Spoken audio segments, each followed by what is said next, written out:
الحمد لله رب العالمين والصلاة والسلام على سيد الأنبياء والمرسلين أما بعد. زما محترمو، نن به د مزاربت په باره کې یو څو مسایل لا بیان کړو.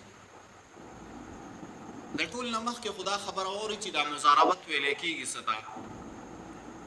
نو مزاربت دې ته ویل کېږي چې یو کس له ما پیسې ورکړي چې په دې باندې تجارت وکړه او تا د تجارت څومره نفع وکړه څومره ګټه وکړه هغه به زما او ستا په منځ کې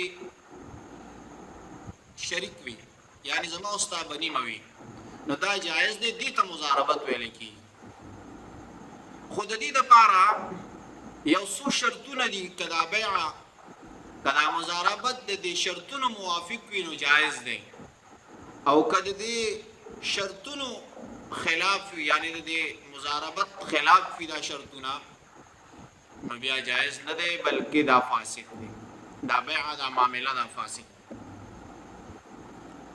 لومبی شرط پکې دا دی چې ته یو کس له پیسې ورکوې نو د هغه ته به د مخکې نه ووایې چې زه تاله دا دومره پیسې درکوم. دا پکې لومبی شرط. دویم دا چې کمې پیسې ته ورکوې نو دا به ته ټولې ورکوې، دا نه چې لږې لږې به ورکوې، ټولې پیسې به ته ورکوې. او بل شرط دا دی چې کله ته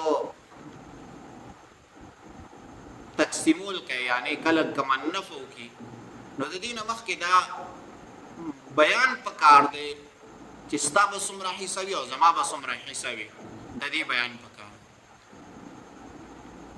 دریم شرط دا جایز نه دی چې یاره بس تا کومه نفع کړې ده 10 روپۍ زما او باقي ستا، یا 10 روپۍ ستا او باقي زما، دا جایز نه دی بلکې دا به پورا تقسیمېږي.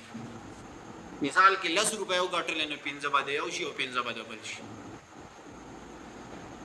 بل شرط پکې دا دی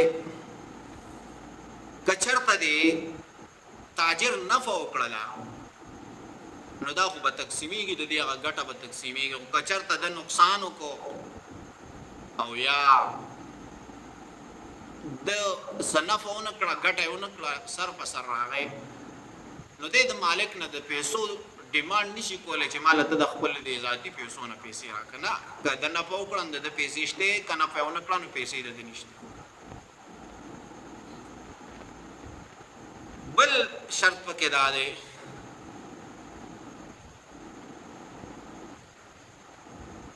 که چېرته د تاجر نقصان وکړو نو دی دا شرط د خپل مالک ورسره دا شرط نشي لګولی چې نیم ستا نیم تاوان پتا دی او نیم په ما دی، او نه دا شرط ورسره لګولی شي نه دا تاوان به ته ورکوې، بلکې دې کې که کوم تاوان وشي دا به په دې مالک باندې وي، په دې تاجر باندې دا تاوان دا نشته. بل شرط پکې دا دی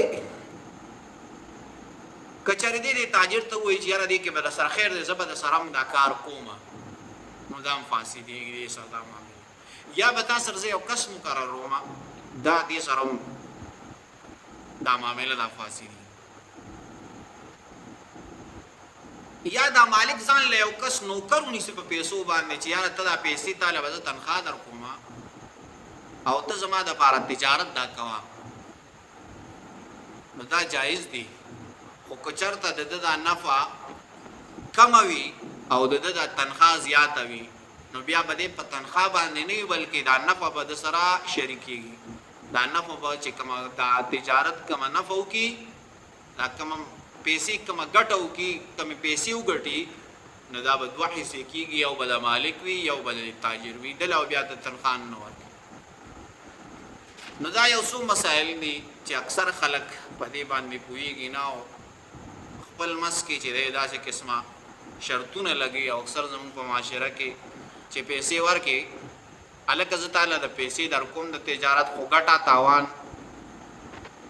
ګټه به نیمه وي تاوان د سره نه منم، که چېرته پیسې دې هلاکې کړې نو تاوان به در نه اخلم، او که څه یو څیز کې دې تاوان وکړو نو تاوان د سر نه منم. دا قسمه مسایل اکثر د معاشره کې دا منتلي کېږي.